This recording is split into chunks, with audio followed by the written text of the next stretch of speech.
Are square institute channel में आप सभी बाल बच्चों का बहुत बहुत स्वागत है। और आज आप लोग को मैं वृत्त से संबंधित पुनः प्रमेय लेकर के आया हूं। और प्रमेय जो है बहुत ही बेहतरीन, इससे बहुत अच्छा अच्छा सवाल बनते हैं बच्चों। कंपटीशन में भी इसका बहुत सवाल आता है। अगर वही आप इनकम टैक्स वगैरह की तैयारी करेंगे, ऐसे जनरली 9 से रिलेटेड है कि नहीं, तो कंपटीशन में भी इसका बहुत बड़ा योगदान रहता है सारा कंसेप्ट जो प्रमेय है। तो चलिए, एक वृत्त में केंद्र पर बनाया गया कोण वृत्त के शेष भाग के किसी बिंदु पर बनाए गए कोण का दुगुना होता है। First of all we draw a circle, यानी हिंदी में बोल रहे हैं, सबसे पहले एक वृत्त हम लोग लेते हैं, एक वृत्त खींचते हैं।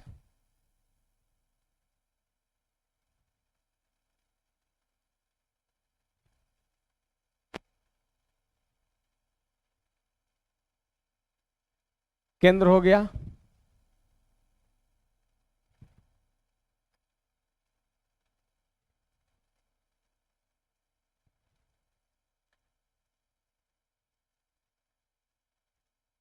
केंद्र पर हुआ।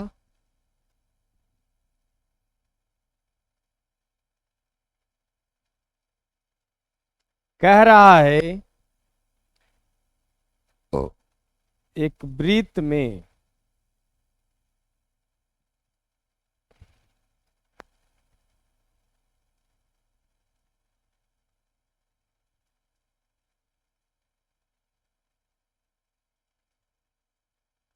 ठीक है, वो बड़ा कर दिए। तो कह रहा है पहले लिख दे, दिया हुआ है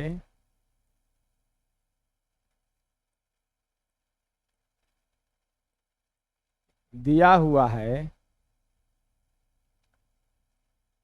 COR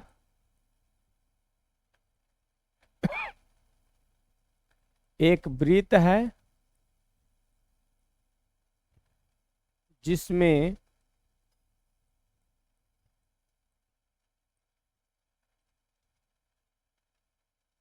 चाप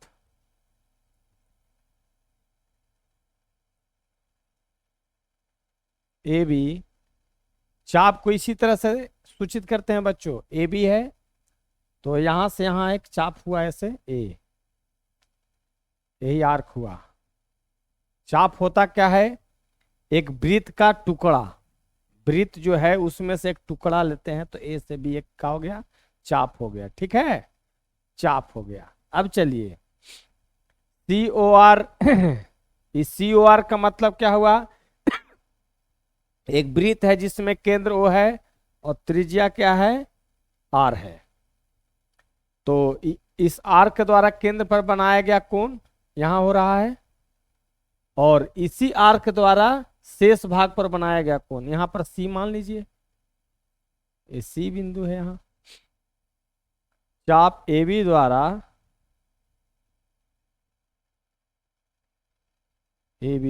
द्वारा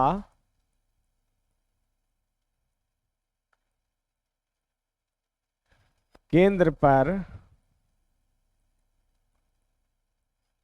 बनाया गया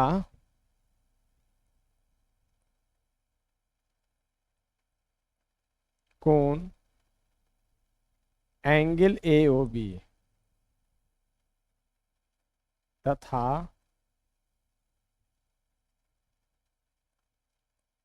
वृत्त के शेष भाग पर बनाया गया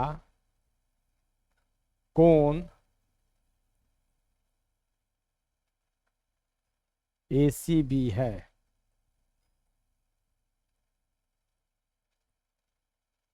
कोई दिक्कत? कोई दिक्कत नहीं। सिद्ध करना है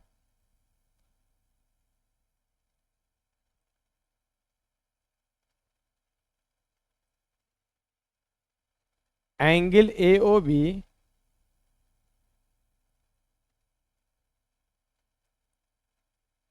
टू एंगल ACB। ये फिगर ऐसा हो गया है कि नहीं?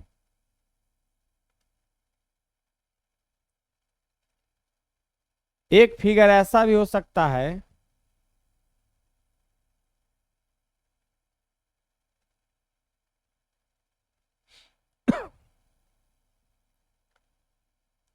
ये फिगर मान लीजिए कि 1 है, इसको कहिए चित्र 1। चित्र 1 एक फिगर ऐसा लेते हैं,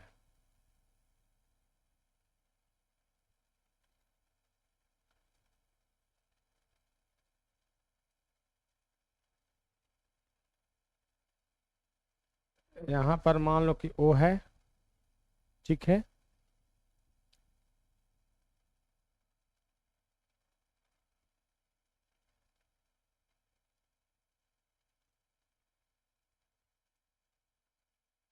ये भी हो सकता था, है कि नहीं? ये फिगर हो गया दूसरा। एक फिगर ये भी हो सकता है,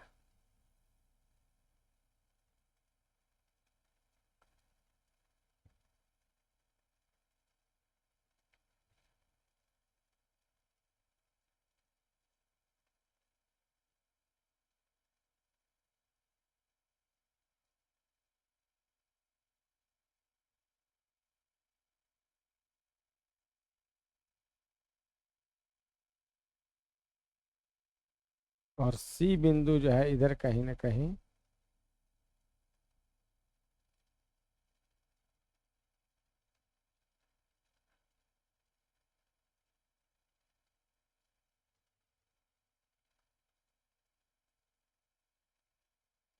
C बिंदु इसमें यहाँ ले लें, यहाँ इसमें C यहाँ ले लेते हैं। ये O है,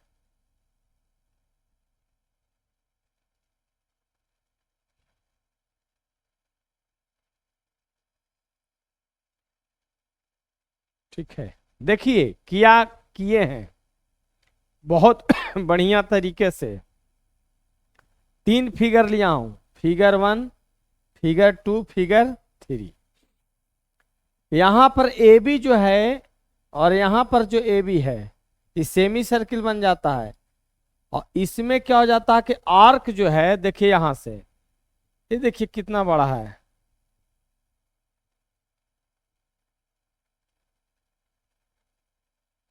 कि नहीं? यानी यहां पर आर्क बहुत बड़ा है, दीर्घ, यानी लघु चाप भी लेकर के सिद्ध करेंगे और एक दीर्घ चाप लेकर के भी सिद्ध करेंगे। ये लघु चाप में ठीक जो सेंटर से पास कर रहा है, ये 50-50 हो गया, है ना? वृत्त का अर्ध चाप हो गया ये। एक लघु हो गया छोटा, दीर्घ हो गया, ये अर्ध चाप हो गया। तो आधा वृत्त का दाम ठीक आधा, अर्धदम अर्धचाप। अब इसको क्या करेंगे 3 केस में? तो फर्स्ट और सेकंड इसमें बनावट करते हैं, बनावट।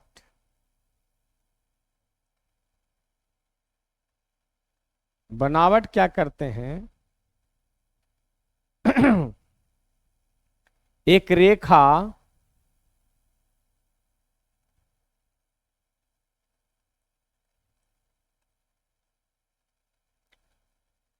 CD, देखिए यहां से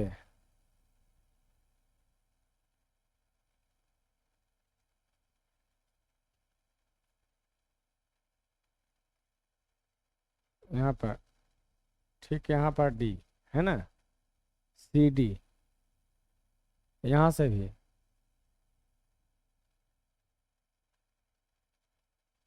CD इसमें भी वही चीज।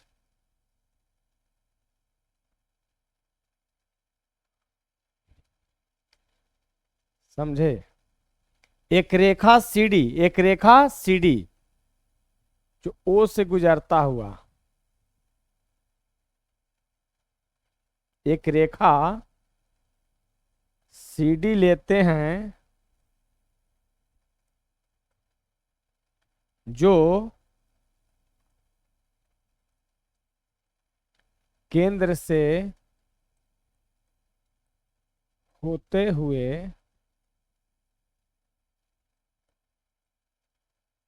जाता है। ठीक है, केंद्र से होते हुए जाता है।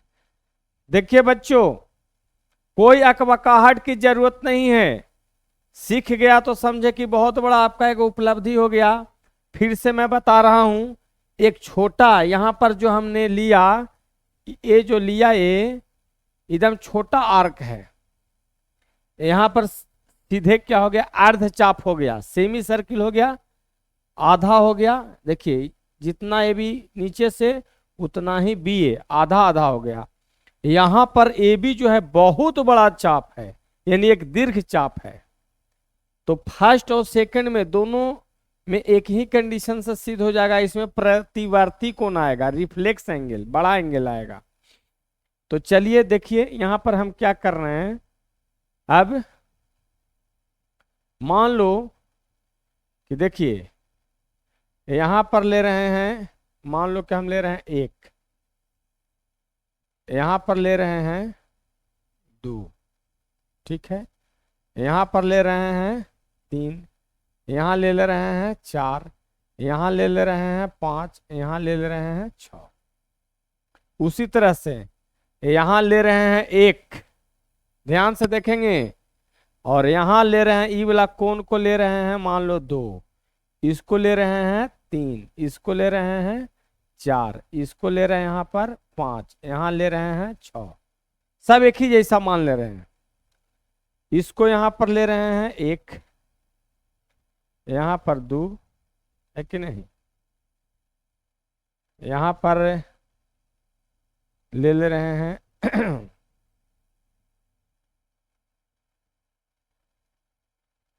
3, यहां पर ले रहे हैं 4, ठीक है, यहां पर आपको कर दे रहे हैं कितना, 5, और यहां पर कर दे रहे हैं 6, बीच में तो ओ है यहां पर। अब देखिए एक त्रिभुज बन रहा है ए ओ सी, ए ओ सी, और इधर से बी ओ सी।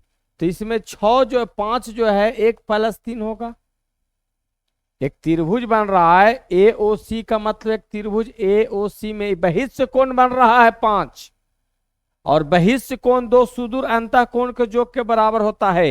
यदि एक त्रिभुज की एक भुजा बढ़ाई जाए तो देखिए, मान लो कि ए ओ सी एक त्रिभुज है जिसमें सीओ भुजा कहां तक, देखो डी तक खींचा हुआ है। यदि एक त्रिभुज की एक भुजा बढ़ाई जाए तो बहिष्ठ कोण 2 सुदूर अंतः कोण के योग के बराबर होता है। तो 5 क्या हो जाएगा, ए ओ सी में एक पेज ले रहा हूं,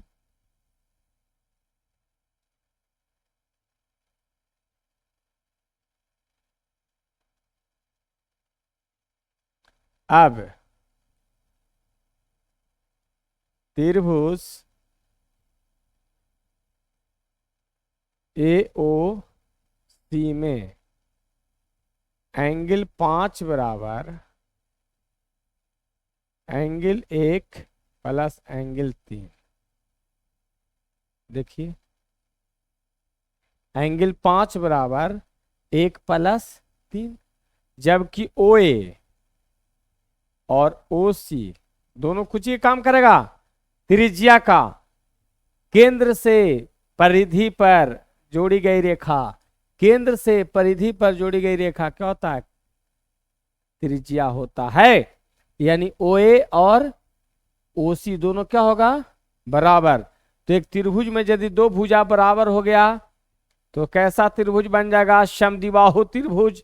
इसका मतलब है कि 3 और 1 दोनों का हो जाएगा बराबर। फिर से देखिए, फिर से देखिए, ओ से ए एक आर है, केंद्र से परिधि पर खींचा गया रेखा त्रिज्या कहलाता है। उसी तरह से ओ से सी, तो एक त्रिभुज जो हम लिए ए ओ सी, वो क्या बन गया, समद्विबाहु त्रिभुज।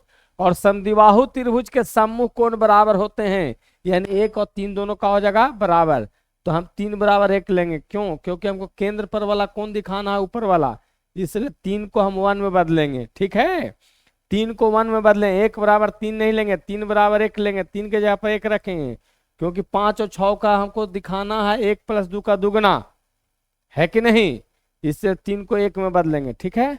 और चूंकि ए ओ सी एक समद्विबाहु त्रिभुज बन गया, क्योंकि दो भुजा यहां पर क्या हो रहा है, बराबर। चलिए जबकि हाँ, ई किससे, बहिष्य कोण से, बहिष्य कोण से, ठीक है। जबकि ओ ए बराबर ओ सी, इसलिए एंगल 3 बराबर 1। इस प्रकार क्या हो जाएगा,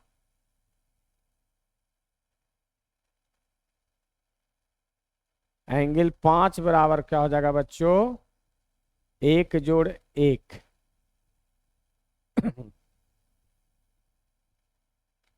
यहां रीजन दे देते हैं, प्रत्येक आर के बराबर,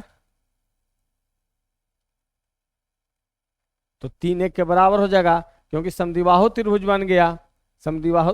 अब देखो, इसलिए एंगल 5 का मान कितना हो गया बच्चों, 2 एंगल 1 हो गया, इसको 1 मानते हैं।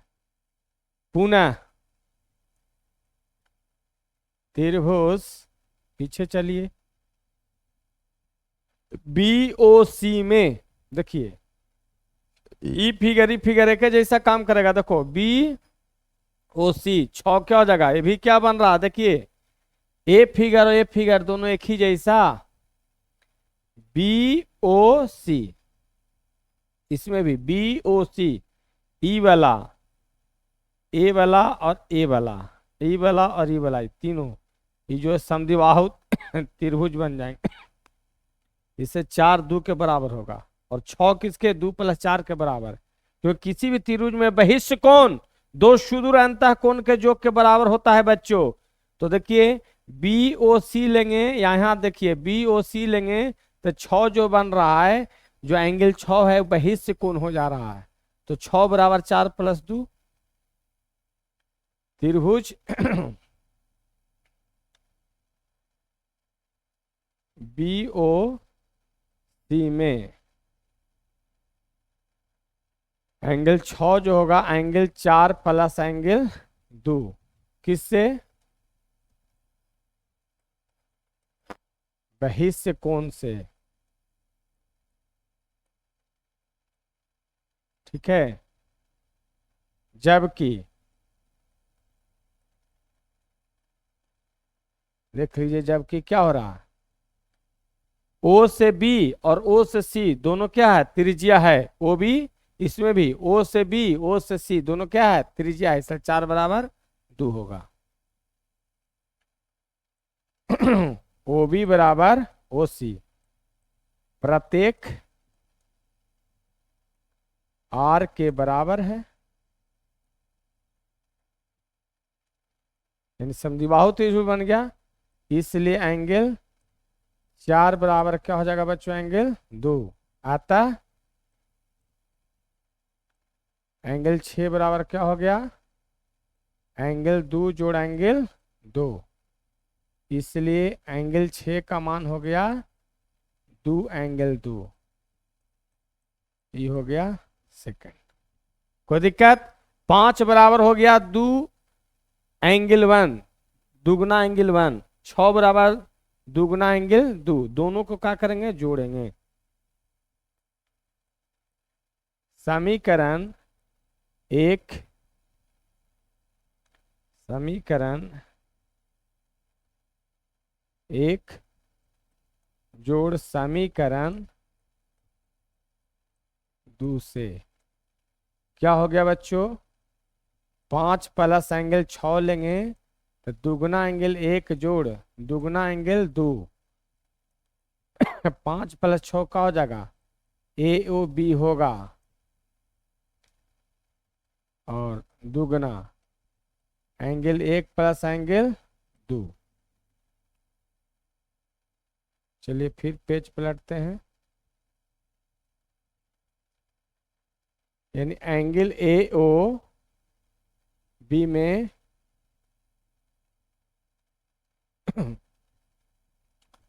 दुगना एंगल एंगल 1 प्लस एंगल 2 था, इन है, इसलिए हम लिख सकते हैं एंगल ए ओ बी बराबर दुगना एंगल ए सी बी। सिद्ध हो गया, सिद्ध हो गया। ठीक है, अब देखिए थोड़ा पीछे चलिए, और पीछे चलिए, देखिए तो कौन हुआ, जब लघु चाप था और क्या था, अर्ध चाप, ये दोनों केस में वो जो सिद्ध किए किस में हुआ, फर्स्ट फिगर और सेकंड फिगर से। आप फिगर 3 में चलेंगे, फिगर कौन है ये 3, फिगर 3 में क्या लिखाएगा, उसी प्रकार 5 बराबर का होगा जो 5 प्लस 6 होगा ना, वो क्या हो जाएगा, प्रतिवर्ती कोण यहां पर कहलाएगा, क्योंकि बड़ा हो गया, इसलिए क्या होगा, रिफ्लेक्स एंगल बन जाएंगे। वो क्या बन जाएंगे बच्चों, रिफ्लेक्स एंगल। तो एंगल 5 क्या हो जाएगा, 1 प्लस 3, जबकि यहां से देखिए, यहां से ही और यहां से ही त्रिज्या के काम करेगा। फिर करते हैं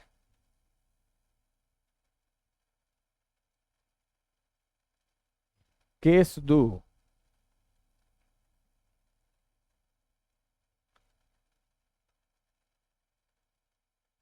जब चाप दीर्घ होगा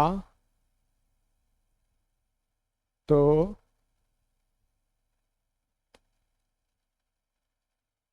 एंगल 5 बराबर एंगल 3 प्लस 1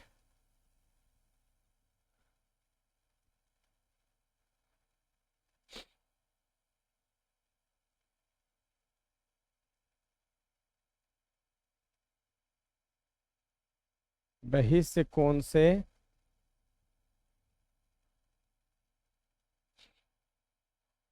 जबकि ओ ए बराबर ओ सी प्रत्येक आर के बराबर,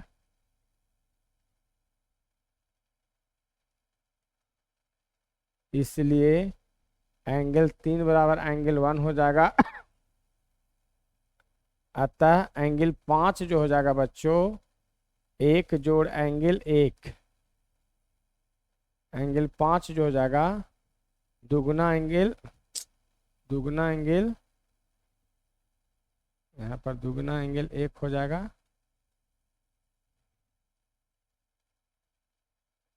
उसी प्रकार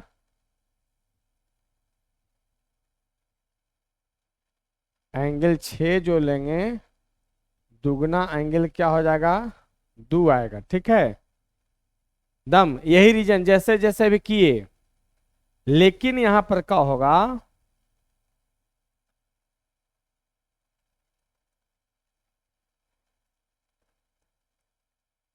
समीकरण 1 एवं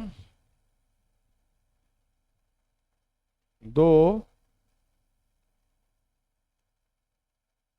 जोड़ने पर एंगल 5 प्लस 6 बराबर दुगना एंगल 1 जोड़ दुगना एंगल 2, ई हो जाएगा प्रतिवर्ती कोण ए ओ बी बराबर दुगना एंगल 1 प्लस 2 बराबर 2 एंगल ए सी बी। सिद्ध हो गया।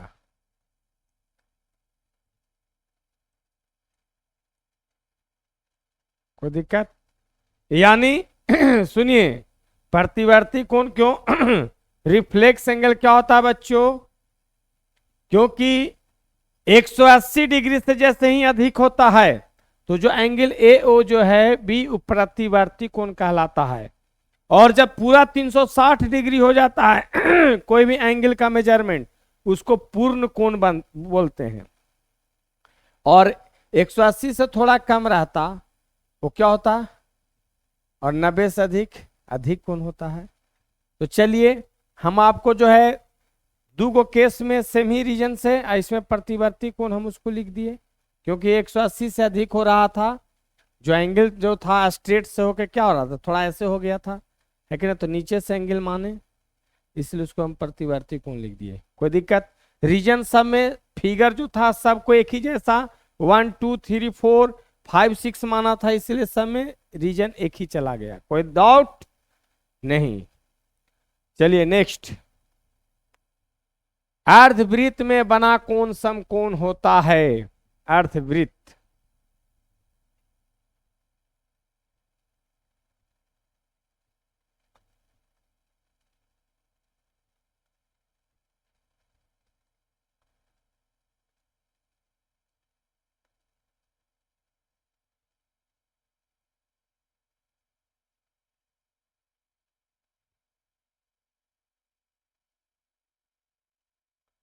क्या कह रहा है बच्चों कि अर्धवृत्त में बना कोण समकोण होता है, दिया हुआ है।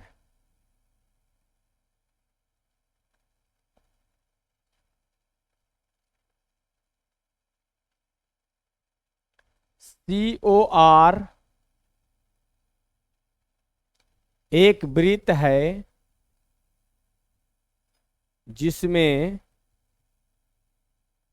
जिसमें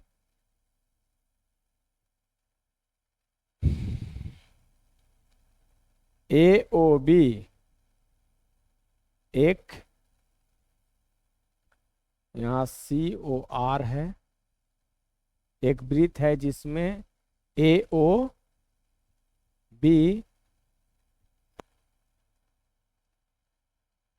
व्यास है, जो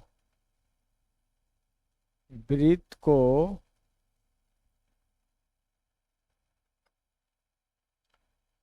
दो बराबर भागों में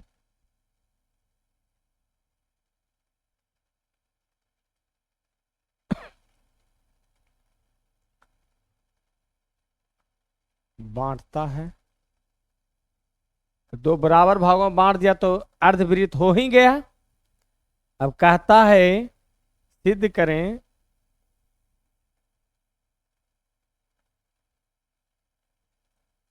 सिद्ध करें एंगल AOB बराबर, नहीं एंगल AOB नहीं,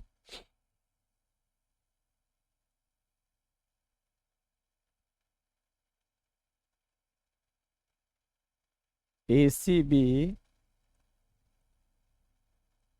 90 डिग्री, यही लाना है कि नहीं? यहां पर जो कोण बन रहा है क्या होगा, 90 डिग्री होगा, यही लाना है। चलिए प्रमाण, चूंकि वृत्त में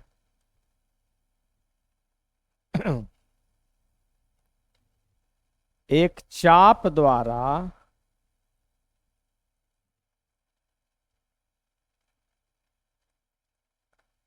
केंद्र पर बनाया गया कोण वृत्त के शेष भाग के, वृत्त में एक चाप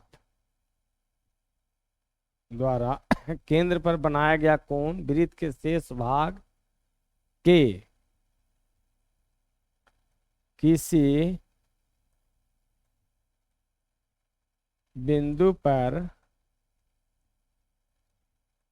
बनाए गए कोण का दुगना होता है। अभी हम लोग पढ़े हैं एक वृत्त में एक चाप द्वारा केंद्र पर बनाए गए कोण वृत्त के शेष भाग के किसी बिंदु पर बनाए गए कोण का दुगना होता है। यही न पढ़े हैं। तो चलिए अतः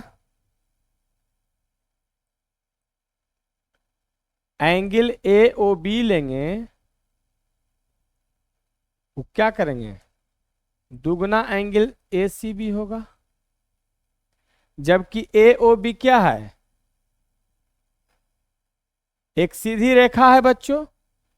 ए ओ बी क्या है, एक सीधा है। और एक सीधा रेखा पर कितना डिग्री का कोण बनता है, यहां देखिए तो एक सीधी रेखा पर कितना रैखिक कोण कितना होता है, 180।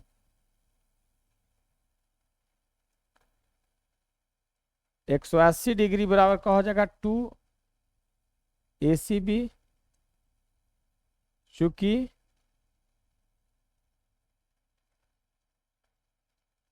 रैखिक कोण से एंगल ए ओ बी बराबर 180 डिग्री। तो देखिए 180 बटा 2 कितना हो गया, एंगल ए सी बी, 2 से कटेगा 90 बार कटेगा, है कि नहीं।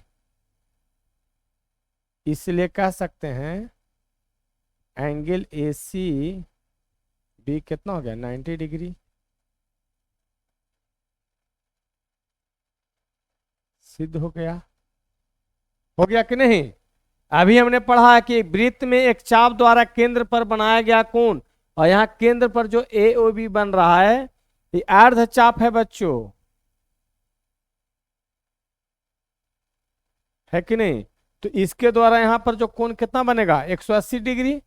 यहां पर जो बना यहां से यहां तक कितना डिग्री का कोण, 180 डिग्री का बनता है एक सीधा रेखा पर। चलिए दो गो आपका क्या हो गया, दो पड़ाव पार हो गए। तीसरा, एक ही वृत्तखंड के कोई दो कोण बराबर होते हैं, एक ही वृत्तखंड। चलिए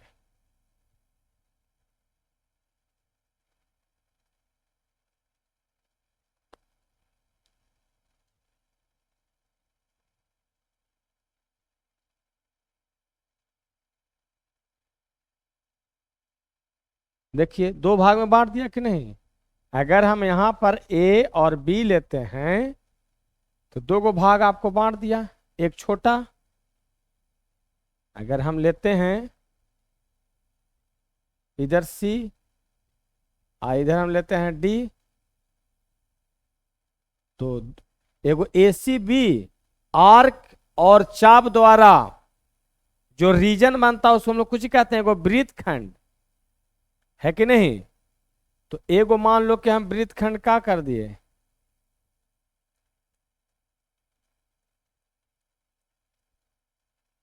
यहां पर दो वृत्तखंड है, एक रंगा हुआ भाग एगो बिना रंगा हुआ भाग, है ना। एक साइडेड रीजन हो गया को नहीं। तो ये जो चाप है वो काटने के बाद यानी चाप और जीवा के बीच जो रीजन बनता है, जो क्षेत्र बनता है उसको हम लोग कुछ कहते हैं वृत्तखंड। क्या कहते हैं, वृत्तखंड। तो चलिए एक ही वृत्तखंड के कोई दो कोण कह रहा यानी एक इधर यहां से यहां,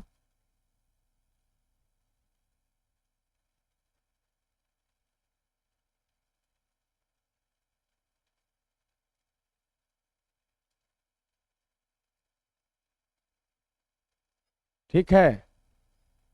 तो मान लो कि हमने क्या किया कि यहां पर एक कोण बन रहा है, एक यहां पर दिया हुआ है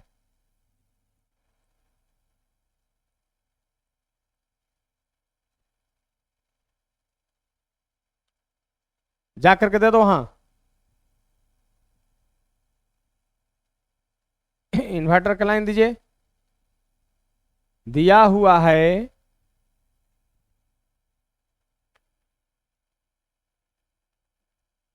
वृत्त COR में, वृत्त COR में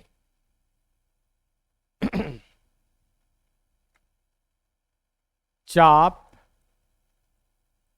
AB, चाप AB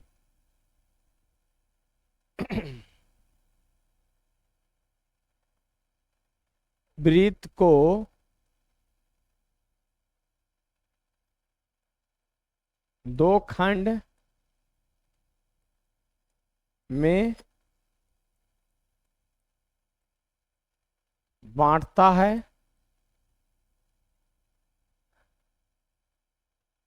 ऐसा कि एक कोण ए, यहां पर कर दो, मान लो कि हम P लेते हैं यहां पर Q कर देते हैं, ऐसा कि एक कोण APB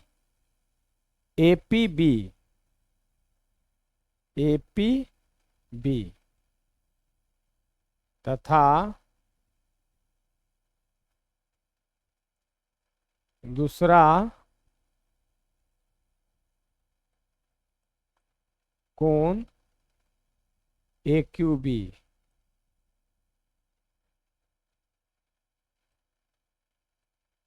बनता है। देखिए, कोई अकबकाने की जरूरत नहीं। वृत्तखंड क्या होता है? तो वृत्तखंड होता है कि वृत्त में किसी भी चाप तथा जीवा के बीच का जो साइडेड रीजन होता है, या साइडेड रीजन नहीं भी कर सकते थे, तो दोनों के बीच में जो रीजन बनता है, जो क्षेत्र बनता है, उसको हम लोग कहते हैं वृत्तखंड। तो यहाँ पर जो है जीवा जो है वृत्त को दो खंड में बांट दिया। एक निचला हिस्सा लिया, कौन? ACB, C डाल दिया, ऊपर D डाल दिया। एक कौन हो जाएगा? ADB वाला हिस्सा ऊपर ला। चाप के ऊपर, सॉरी चाप बोल रहे हैं, जीवा के ऊपर, और इधर में इस जीवा के नीचे, AB जीवा के नीचे और एक AB जीवा के ऊपर वाला हिस्सा पूरा जो अनसाइडेड है। ठीक है। अब कहता है, लिख दिया, वृत्त COR में चाप AB वृत्त को दो खंड में बांटता है ऐसा कि एक कोण AP, ये जो है APB, और दूसरा AQB। तो कहता है सिद्ध करें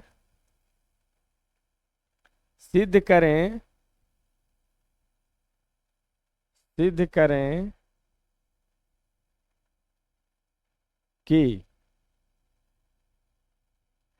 angle APB is two angle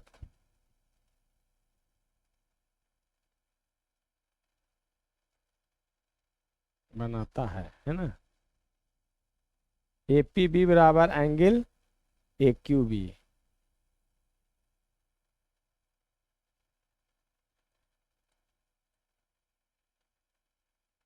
ठीक है।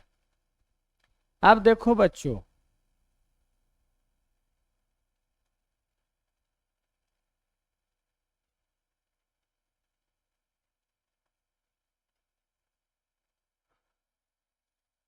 इस सोचो कि O है,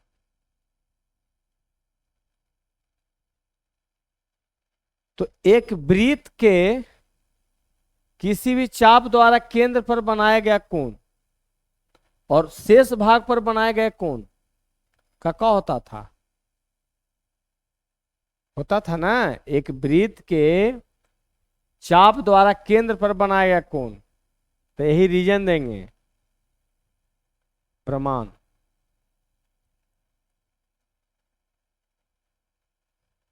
क्योंकि वृत्त में एक चाप द्वारा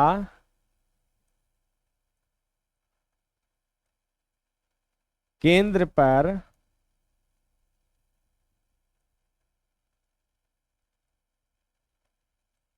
बनाया गया कोण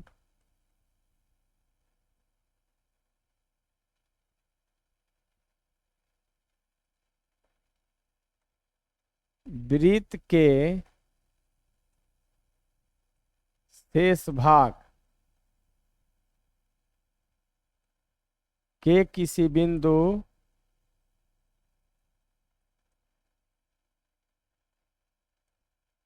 पर बनाए गए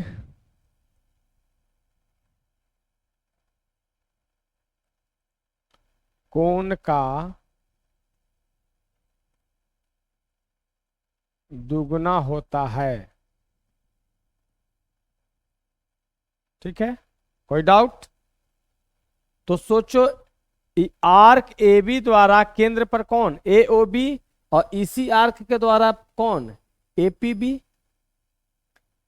तो एक पेज बनाता हूं।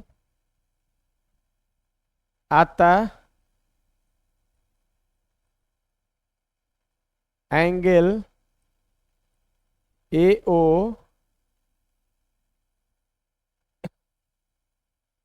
बी इजकल टू दुगना angle A P B. First, उसी प्रकार एंगल ए ओ बी बराबर दुगना ए क्यू बी। देख लीजिए फिगर, पीछे देख लीजिए, इसी आर्क के द्वारा यहां और इसी आर्क के द्वारा वहां। तो ई आर्क के द्वारा यहां से यहां तक चलेंगे केंद्र पर, और इसी आर्क के द्वारा यहां। तो इसमें भी हम 3 फिगर ले सकते हैं। इसमें भी हम लोग क्या कर सकते हैं बच्चों, 3 फिगर ले सकते हैं, है कि नहीं? तो एक क्या, तो सेमी आर्क कहने का मतलब है लघु चाप लेकर के, लघु चाप से बना रहे हैं।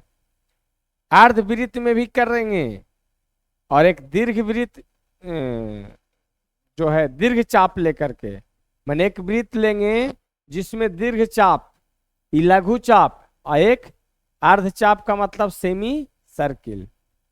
तो चलिए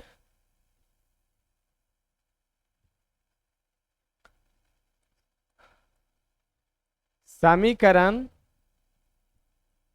1 एवं 2 से क्या हो जाएगा,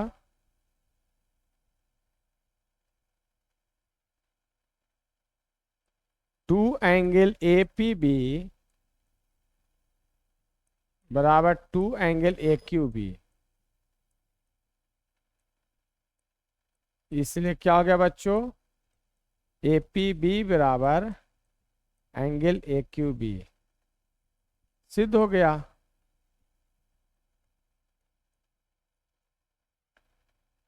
केस दूसरा, जब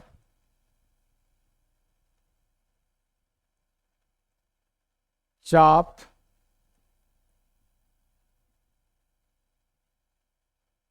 अर्धवृत्त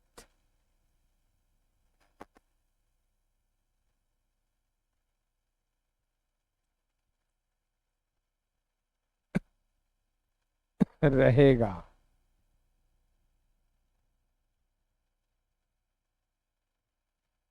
चाहे अर्धवृत्त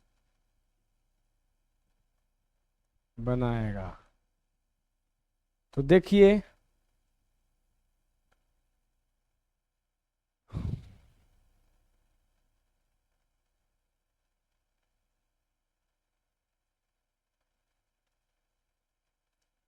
इसके द्वारा यहां से यहां, यहां से यहां, इसके द्वारा यहां से यहां, यहां से यहां, तब क्या हो जाएगा, ये बी ओ, यहाँ पर कुछ हो, सी कर दो, यहाँ पर डी कर दो। अब देखो ए ओ बी का होगा दुगना ए सी बी, यहाँ एंगल ए ओ बी दुगना angle A C B first तथा एंगल ए ओ बी पुनः दुगना angle A D B second. यहां भी देखिए ये एंगल बराबर हो रहा है। रट्टा नहीं लगाना है, ये जरूरी नहीं है कि उस फिगर में ऊपर हम नीचे सी और डी मान लिए थे, एक दिन पी और क्यू, हम अर्धवृत्त लिए और यहाँ पर चाप क्या है ए बी है, उसमें भी चाप ए बी था, लेकिन यहाँ पर क्या था बच्चों कि यहाँ यहाँ पर अगर हम फिर मानते हैं कि सी नीचे ई डी, अगर हम चाप ही पूरा लेते तो फिर यहाँ पर पी क्यू मानते, फिर यहाँ पर हम क्या लेते पी क्यू, कर ही लीजिए, क्या दिक्कत है, कोई दिक्कत नहीं है। तो फिर यहाँ पर ए ओ बी जो होगा यहाँ पर क्या चलेगा पी चलेगा, यहाँ भी, और यहाँ का चलेगा फिर क्यू चलेगा, कोई दिक्कत। जब नीचे आर्क जो है था कि एक वृत्त हम इधर घूमने के लिए मान लिए थे कि एक नीचे से जा रहे हैं, नीचे से जा रहे हैं इसलिए सी, और ऊपर से जा रहे हैं तो यहां से डी, समझे कि नहीं। फ्रेश बना देता हूं,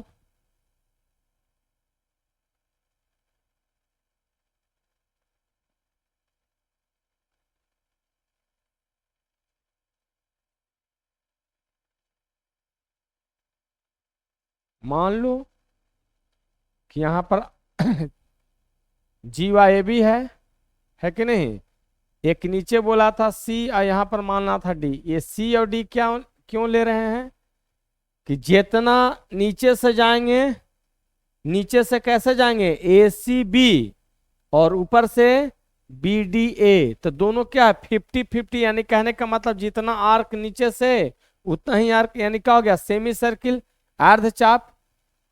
जब चाप यहां पर क्या बना रहा है अर्धवृत्त, तो यहां पर कह रहा है कि यहां पर जो एक कोण बनेगा से,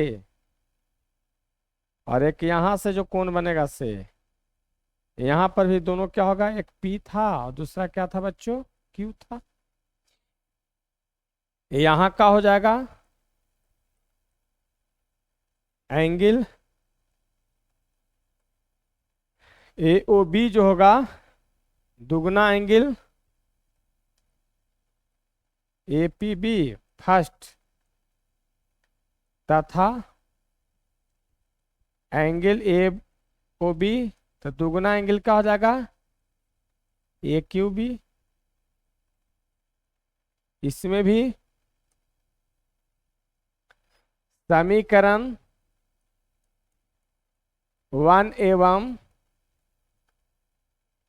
2 से क्या होगा ए ओ बी क्या हो रहा है बराबर 180 डिग्री हो रहा है कि नहीं, ये हो ए ओ बी आ रहा है, ये हो ए ओ बी आ रहा है, तो दुगना ए पी बी दुगना ए क्यू बी, 2 से 2 कट गया, इसलिए ए पी बी क्या हो गया बच्चों ए क्यू बी के बराबर, ये भी क्या हो गया सिद्ध हो गया, है कि नहीं। अब चलिए तीसरा केस,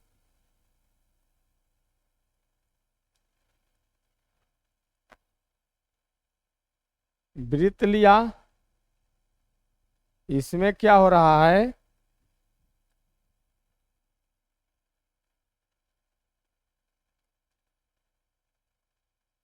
सी नीचे था डी ऊपर था। अब देखो नीचे वाला चाप आर्क जो है बहुत बड़ा हो गया, देखो यहां से चला गया ऊपर, यहां से देखिए यहां तक चला गया, ACB क्या हो गया, देखिए बड़ा दिखाई दे रहा है। इसमें जो है एक P बिंदु यहां लीजिए,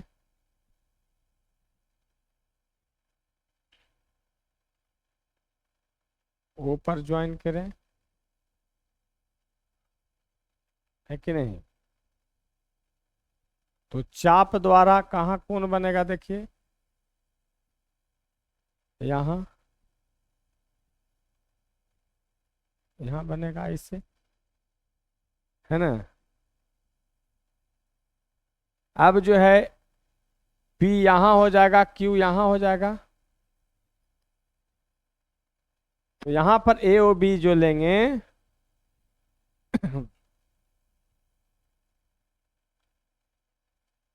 यहां होगा प्रतिवर्ती, यहां पर हो जाएगा कोण।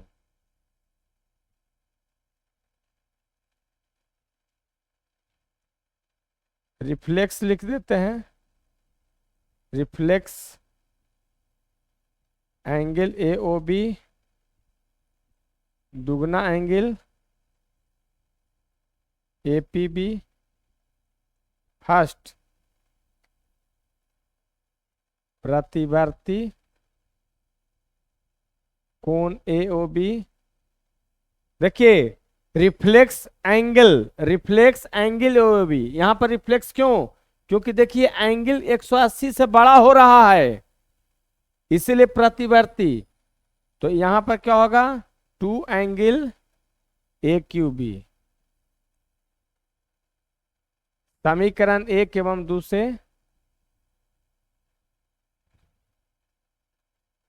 चलो एगो पेज बदल देते हैं।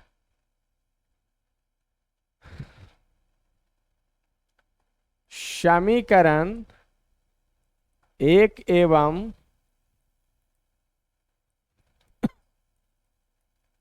2 से एंगल APB, दुगना एंगल APB था, दुगना एंगल क्या था AQB, दो दो कट गया, इसलिए एंगल APB बराबर एंगल AQB सिद्ध हो गया।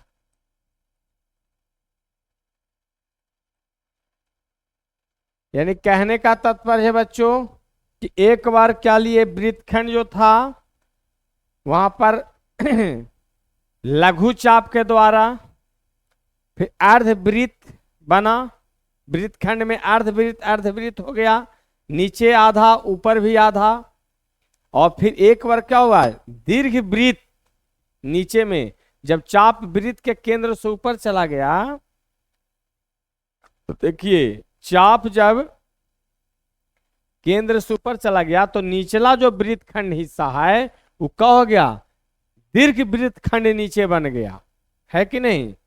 तो चलिए तीनों केस में आपको दिखा दिए, है कि नहीं।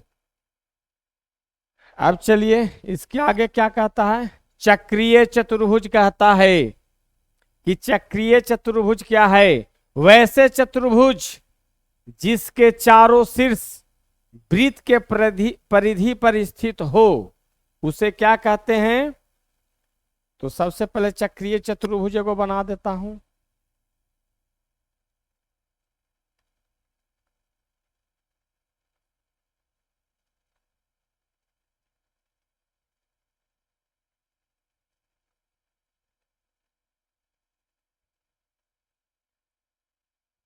देखिए एक वृत्त है बच्चों, और वृत्त में क्या है, ये आपका केंद्र है।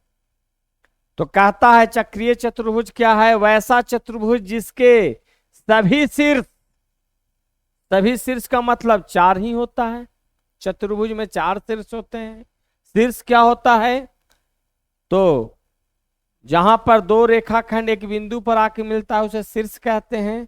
तो वृत्त में यदि चतुर्भुज के चारों शीर्ष, सभी शीर्ष उसके परिधि पर स्थित हो तो वो चतुर्भुज क्या हो जाता है बच्चों, चक्रीय चतुर्भुज कहलाता है। और इसमें अभी हम लोग को पढ़ना है कि चक्रीय चतुर्भुज में आमने सामने यानी सम्मुख कोण का योग 180 डिग्री होता है। चाहे ए प्लस सी करें या बी प्लस डी करें। यही अगला टॉपिक आएगा कि चक्रीय चतुर्भुज में सम्मुख कोणों का योग प्रत्येक युग्म, युग्म इसलिए कि ए का जोड़ा लगेगा सी से, बी का जोड़ा लगेगा डी से, इसलिए प्रत्येक युग्म का मतलब क्या, each pair of opposite angles in किसमें, साइक्लिक क्वाड्रिलेटरल। तो साइक्लिक क्वाड्रिलेटरल इंग्लिश में हुआ, हिंदी में बोलते हैं चक्रीय चतुर्भुज। वैसा चतुर्भुज जिसके सभी शीर्ष वृत्त के परिधि पर स्थित हो उसे हम लोग चक्रीय चतुर्भुज कहते हैं। चलिए नेक्स्ट टॉपिक कह रहा है चक्रीय चतुर्भुज में सम्मुख कोणों के किसी भी युग्म का योगफल। देखा कोई भी किसी भी युग्म का मतलब क्या, तो देखिए यहां पर युग्म कौन कौन बनाता है।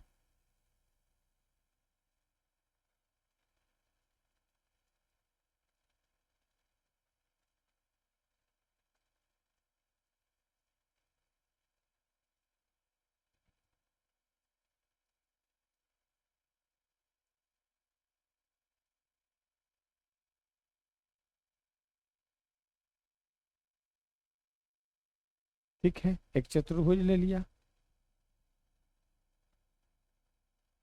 ए बी सी डी। यहां पर क्या है बच्चों, केंद्र रहा होगा, है कि नहीं। तो केंद्र रुकिए, केंद्र बाद में।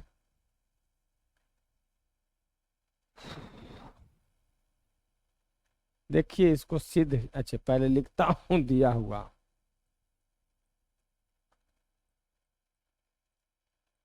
दिया हुआ है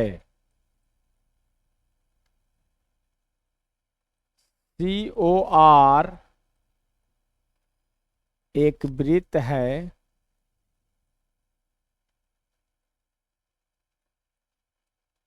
जिसमें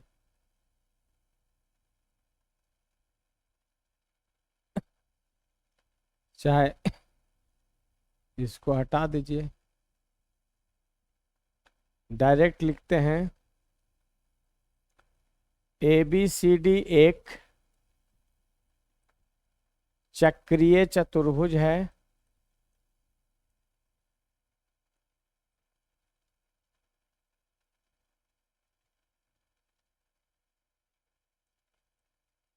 सिद्ध करना है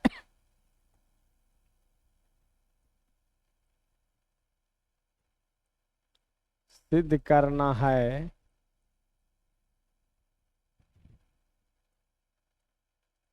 A प्लस सी बराबर 180 डिग्री या B प्लस डी बराबर 180 डिग्री, यही सिद्ध करना है बच्चों। देखिए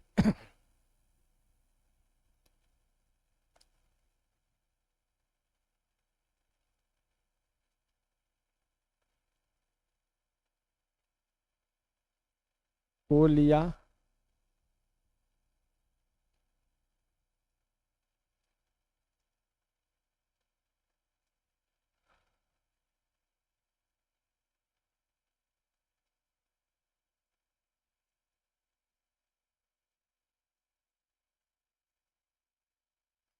ठीक बीचों बीच ए लग रहा है,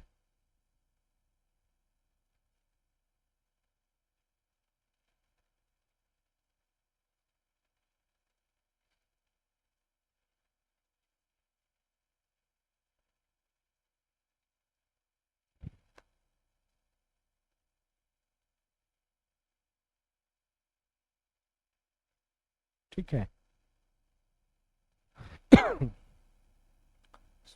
सोचो कि यहां पर ओ है, कोई दिक्कत। अब देखिए हम इसको मान लेते हैं x, नीचे मान लेते हैं y केंद्र पर। तो x प्लस वाई जोड़ेंगे तो कितना होगा 180 डिग्री। एक बिंदु के चारों ओर का कुल कोण क्या होता है 360 डिग्री होता है। सिखाए हैं रेखाएं एवं कोण में कि एक बिंदु के चारों ओर कुल कोणों का योग 360 डिग्री होता है, सिद्ध करके दिखाए हैं। आज मैं इसको ऐसे सिद्ध कर रहा हूं कि यहां से जो है एक यहां गया और यहां से एक यहां जोड़े, तो यार ये भी यार। तो अब देखो ई अगर हम यहां से लेते हैं ऐसे,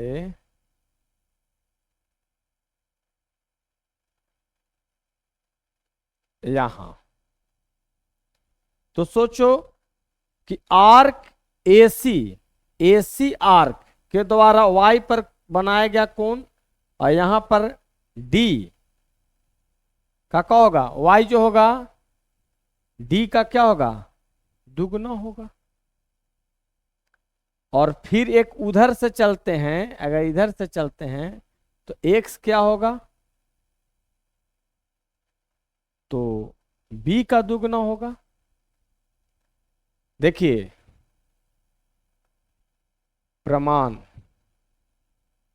अच्छा पहले बनावट किए, बनावट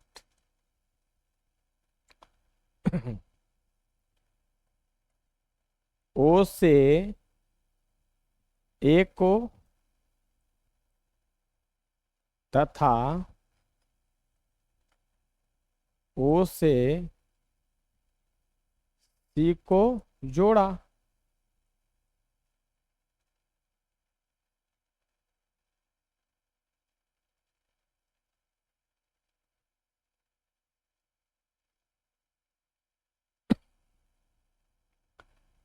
अब देखिए प्रमाण, जब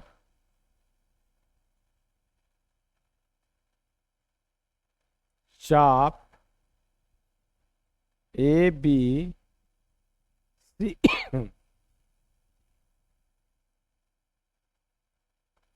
लेते हैं तो क्या होगा, y बराबर हो जाएगा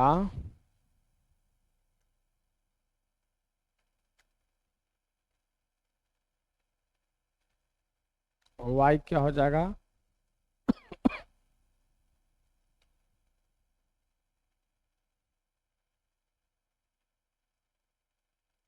दुगना ऑफ एंगल डी। ठीक है, फर्स्ट, तथा जब इधर से चलिए यहां से ए ऊपर से ए डी सी, जब चाप ए डी सी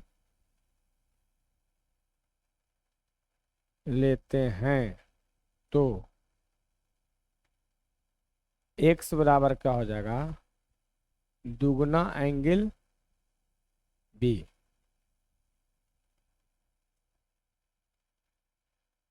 चूंकि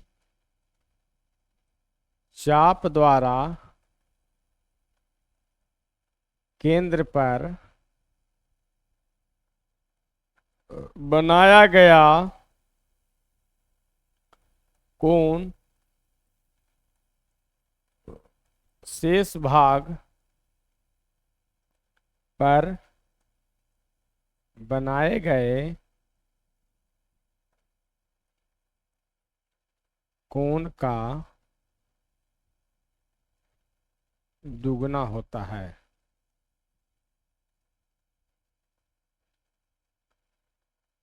रीजन दे दिए अब देखिए समीकरण 1 एवं 2 को जोड़े, समीकरण 1 एवं 2 को जोड़ने पर y प्लस एक्स बराबर y, 2d और 2b,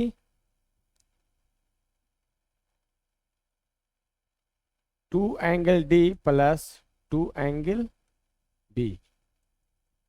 y और x दोनों जोड़ेंगे तो कितना होगा? 360 डिग्री होगा।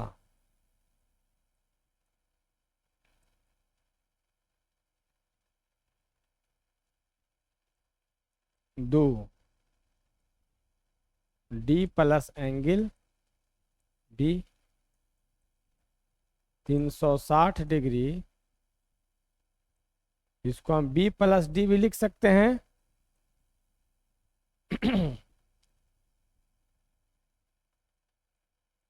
चूंकि एक बिंदु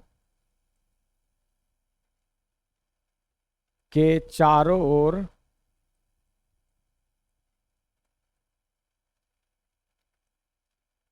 कुल कोनों का योग 360 डिग्री होता है। वो एक केंद्र है और केंद्र के चारों ओर पूर्ण कोण यहाँ कितना हो गया? 180 डिग्री। इसलिए angle B plus angle D equal to क्या हो गया बच्चों? 180 डिग्री सिद्ध हो गया, सिद्ध हो गया। पुनः चूंकि एंगल ए जोड़ एंगल बी जोड़ एंगल सी जोड़ एंगल डी बराबर 360 डिग्री, चूंकि चतुर्भुज के चारों कोनों का योग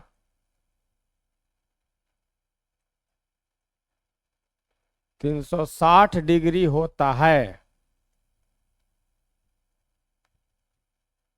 तो बी और डी इसमें से एंगल ए प्लस सी छोड़ के 180 डिग्री रखाएगा। इसलिए एंगल ए प्लस सी बराबर 360 डिग्री माइनस 180 डिग्री बराबर 180 डिग्री सिद्ध हो गया। चलिए अब देखिए ये तो हो गया। अब क्या करेंगे बच्चों? एक और मेथड से इसको सिखा रहा हूं। एक पेज अब क्या कर रहे हैं से देखिए, यानी सेकंड विधि,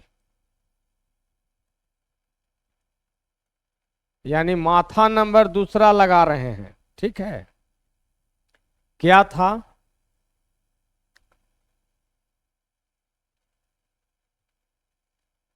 एक वृत्त है,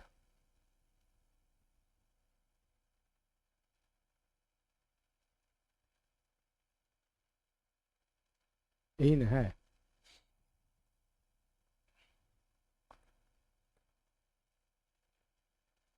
सी लिए डी लिए, इसमें हम AC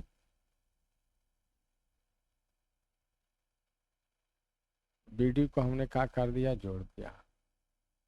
यहाँ पर अपना कुछ न कुछ का रहा होगा, हो रहा होगा केंद्र। तो एक चीज देखिए बच्चों, एक बार इस आर्क के द्वारा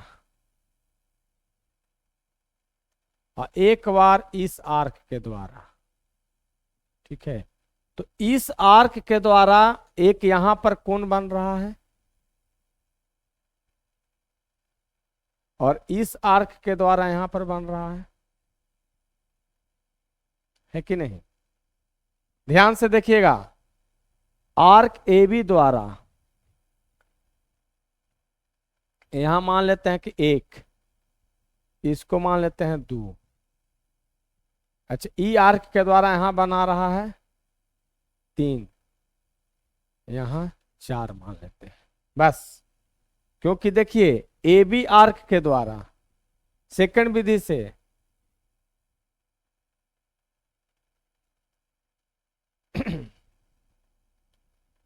चूंकि प्रमाण, बाकी सारा चीज वही लिखाया हुआ रहेगा, चूंकि एक ही वृत्तखंड के कोण बराबर होते हैं, एक ही वृत्तखंड के कोण क्या होते हैं बच्चों, बराबर होते हैं। तो देखिए वृत्तखंड हम कौन ले रहे हैं, ए बी वाला, ए बी आर्क वाला, ए बी आर्क वाला।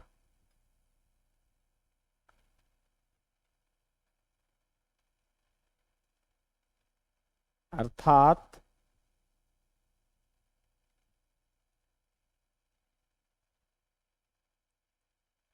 चाप ए बी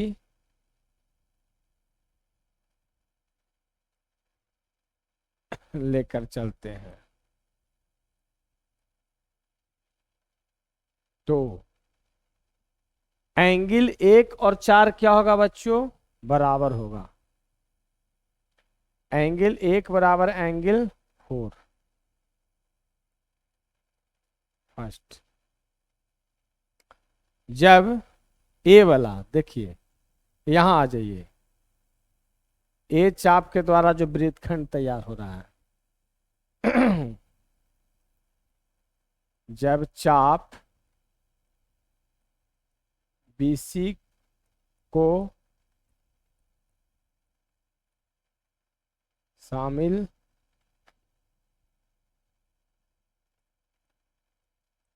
करते हैं तो इसके द्वारा कौन, 2 और 3,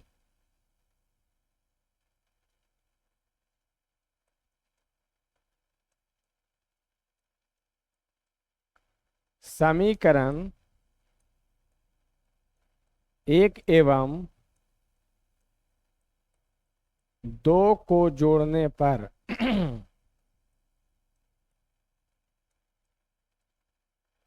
क्या होगा, 1 + 2 बराबर क्या हो जाएगा, 4 + 3।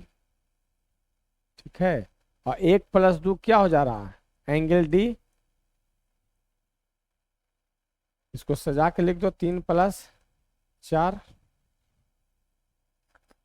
क्योंकि एंगल 1 जोड़ एंगल 2 बराबर क्या हो गया बच्चों, डी। अब देखिए त्रिभुज ए बी सी में इसको मान लीजिए 3,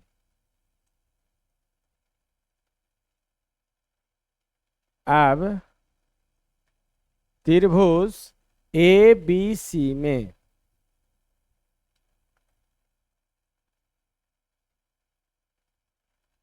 एंगल 3 जोड़ बी + 4 बराबर 180 डिग्री।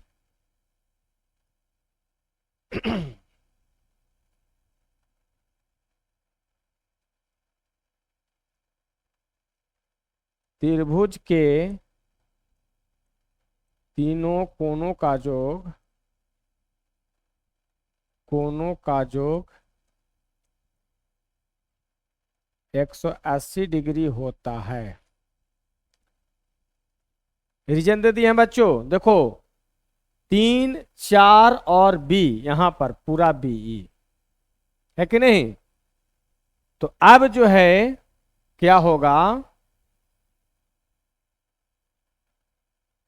इसलिए एंगल बी जो हो जाएगा बच्चों कितना हो जाएगा, 180 डिग्री माइनस उधर जाएगा तो एंगल 3 जोड़ एंगल 4 हो जाए,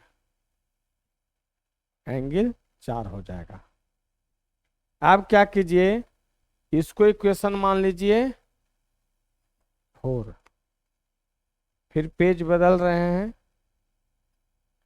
समीकरण 3 प्लस समीकरण 4 से 3 क्या था बच्चों? डी बराबर 3 प्लस 4 और बी बराबर 180 माइनस 3 प्लस 4, तो दोनों को जोड़िए, D plus B angle D plus angle B कितना हो जाएगा? डी प्लस, हाँ उधर था एंगल 3 प्लस 4 और इधर क्या हो गया? 180 degree minus angle 3 plus angle 4। अब देखो 3 प्लस 4 एक जगह, चूंकि डी बराबर 3 प्लस 4 था और बी बराबर कितना था? 180 माइनस 3 प्लस 4। ये देखिए इसको अगर हम पूरा एक साथ भी या ऐसे भी खोल करके भी कर सकते हैं। एंगल 3 प्लस एंगल 4 था, ये 180 डिग्री है ही, ये एंगल 3 और ये एंगल 4, ऐसे करते 4 3 4 3 कट गया। इसलिए क्या आ गया बच्चों? सजा दें, angle B plus angle D बराबर कितना आ गया? 180 डिग्री। सिद्ध हो गया। सिद्ध हो गया। तो बाकी जो बचा ए प्लस सी यू कैसे करेंगे? अब चतुर्भुज के चारों कोनों का योग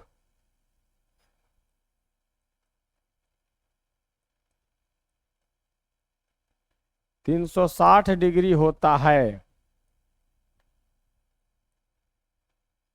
अतः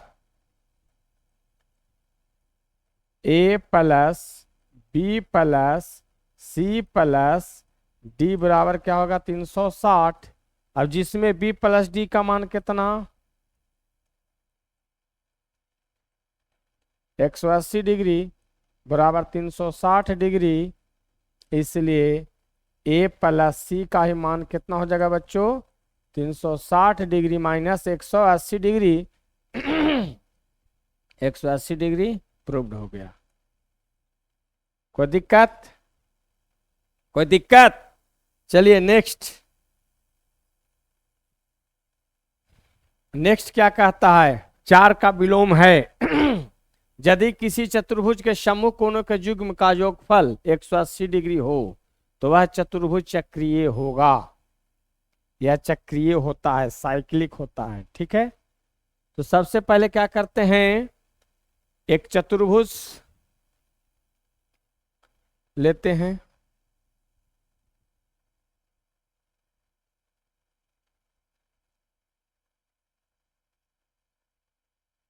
क्योंकि पहले वृत्त ले लिए,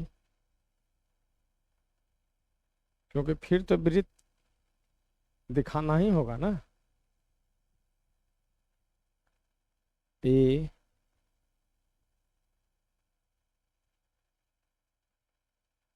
बी सी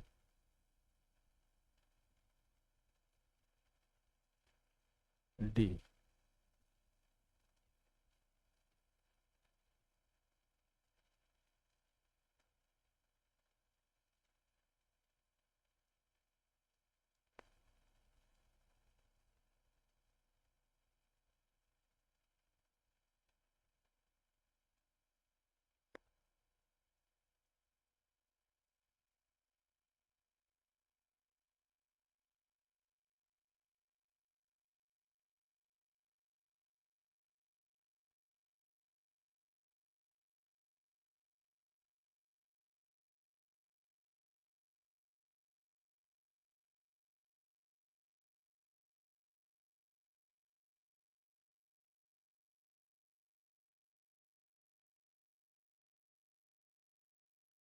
देखिए क्या है बच्चों कि दिया हुआ है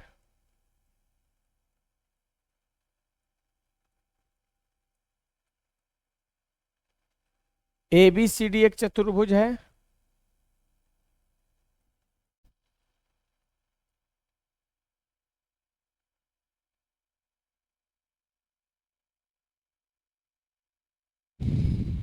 जिसमें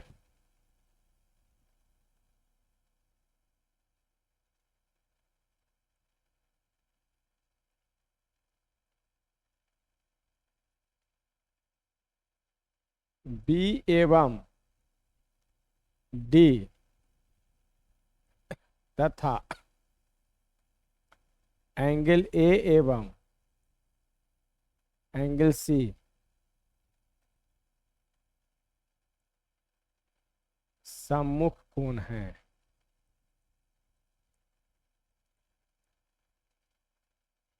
सिद्ध करना है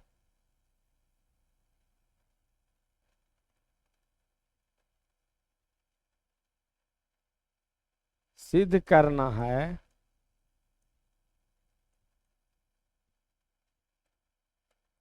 ABCD एक चक्रीय चतुर्भुज है। ABCD क्या है बच्चों? चक्रीय चतुर्भुज है।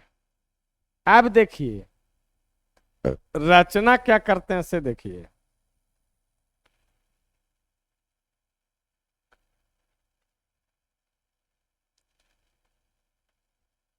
यदि संभव हो तो एक वृत्त ए बी एवं सी से होते हुए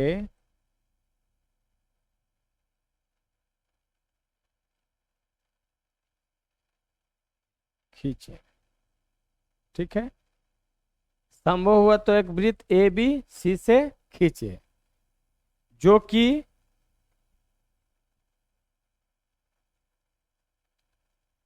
डी पर नहीं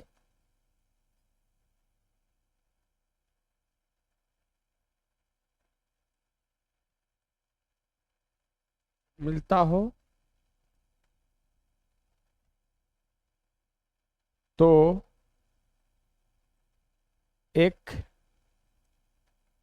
अन्य बिंदु ई लिया जिससे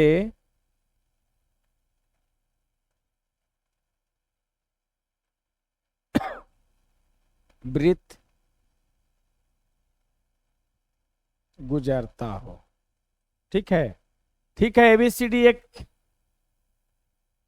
क्या कह रहा है कि सिर्फ चतुर्भुज है और उसको दिखाना कि चक्रीय है। चक्रीय है तो किस पे आ जाना चाहिए? डी को भी वृत्त के परिधि पर आ जाना चाहिए, लेकिन अभी परिधि पर नहीं है।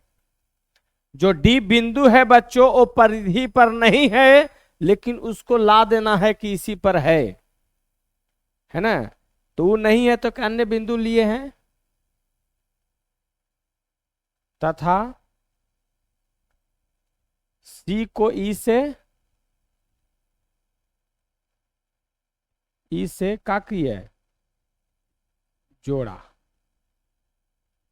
इसको जोड़ दीजिए।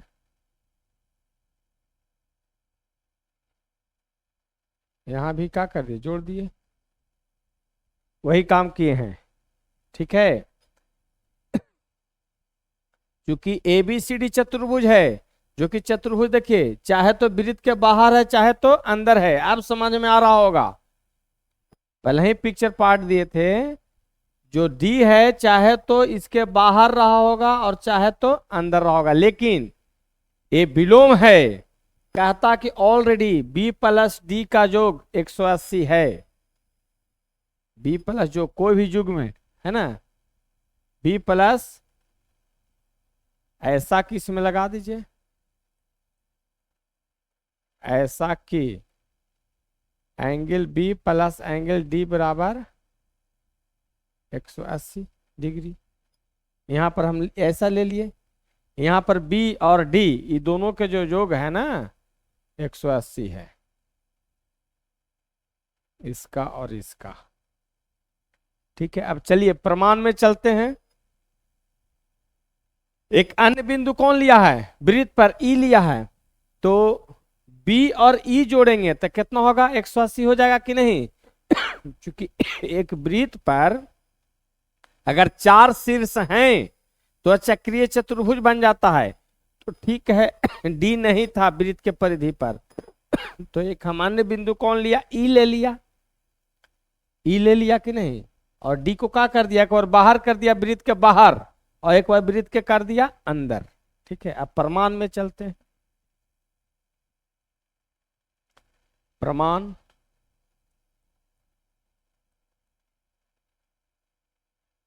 चूंकि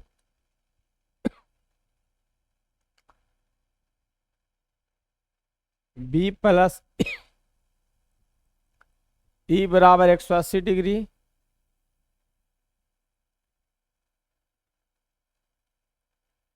चक्रीय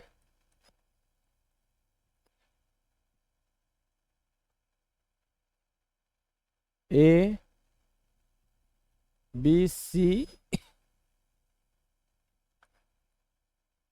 एक चक्रीय चतुर्भुज है कि नहीं, चक्रीय चतुर्भुज है।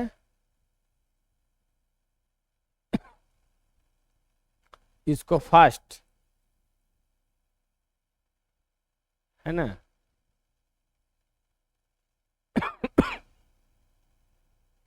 अब देखिए बी प्लस ई एक चक्रीय चतुर्भुज है, जबकि ए बी सी डी क्या है, एक चतुर्भुज है।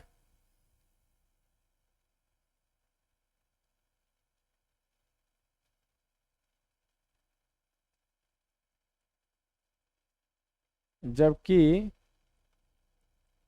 ए बी सी डी एक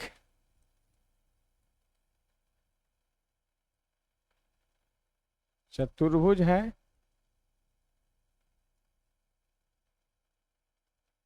ऐसा कि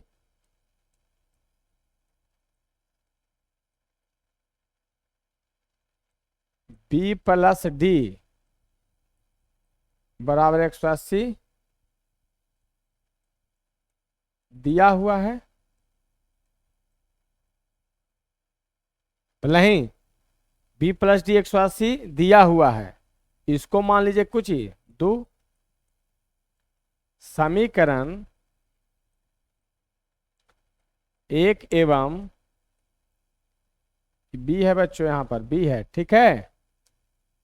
बढ़िया से लिख देते हैं, यहां पर एंगल बी था, एक एवं दो से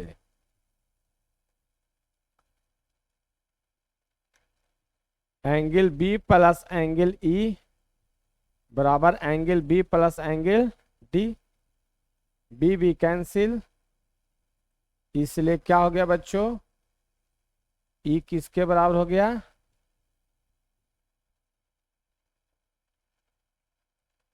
जो कि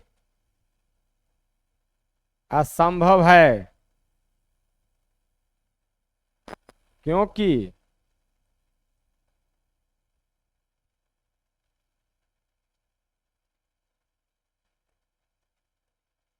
दोनों चित्र में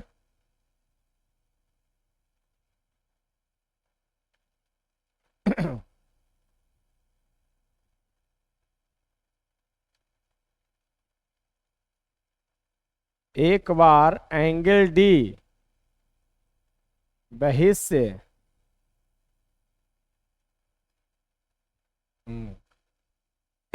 एक बार डी अंतःकोण पहला में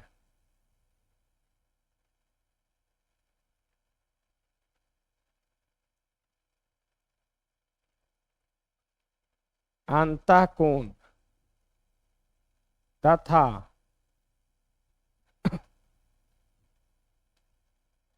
ई बहिष्य कोण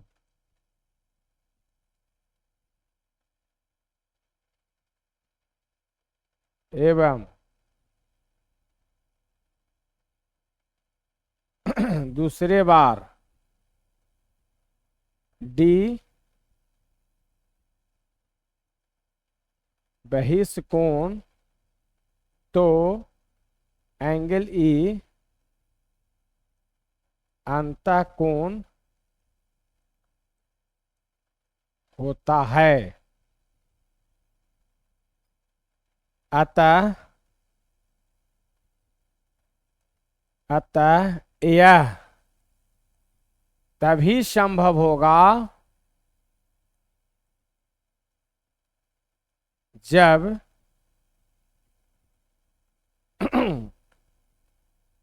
कोण डी एवं कोण ई दोनों संपाती होंगे। इस प्रकार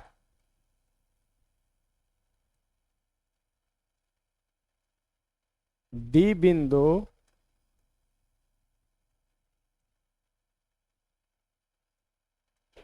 वृत्त के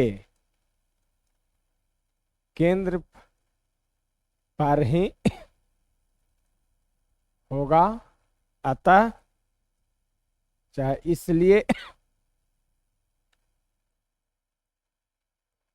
इसलिए चतुर्भुज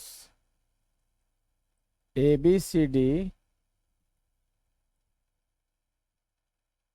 चक्रीय होगा। सिद्ध हो गया।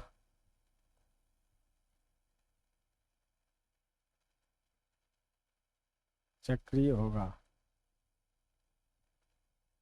सिद्ध हो गया। चलिए बच्चों,